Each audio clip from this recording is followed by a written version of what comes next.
Dans la séquence précédente, vous avez travaillé sur un modèle de simulation qui était déjà construit. Aujourd'hui, je vous propose de construire vous-même votre propre modèle de simulation. Quand vous allez démarrer Witness, vous allez normalement obtenir cet écran qui est composé de plusieurs fenêtres. La fenêtre qui est située à gauche est appelée le sélecteur d'éléments. Vous pouvez faire apparaître ou disparaître ce sélecteur d'éléments en cliquant sur cette icône. La fenêtre qui est au centre est la fenêtre de simulation. C'est dans cette fenêtre que vous allez construire votre modèle de simulation.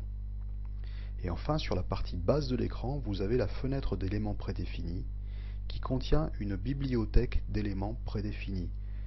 Plusieurs bibliothèques en fait sont à votre disposition. Vous pouvez y accéder en cliquant sur les différents onglets et voir les différents éléments qui apparaissent. Pour ce travail, je vous propose d'utiliser la bibliothèque base 2 qui comporte les principaux éléments de simulation que nous utiliserons dans les exercices que vous allez faire ensuite. Pour construire un modèle de simulation à partir d'une bibliothèque d'éléments prédéfinis, c'est très simple.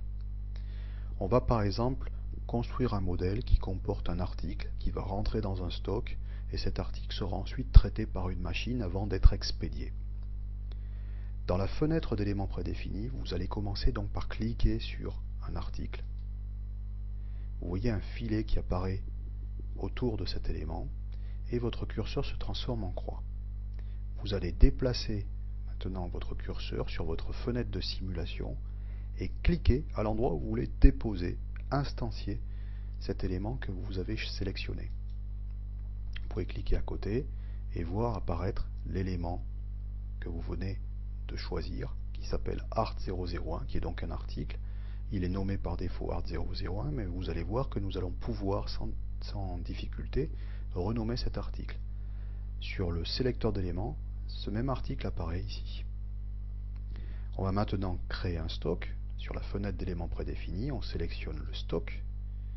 Une fois que le filet apparaît, vous déplacez le curseur de votre souris et vous cliquez à l'endroit où vous voulez déposer le stock.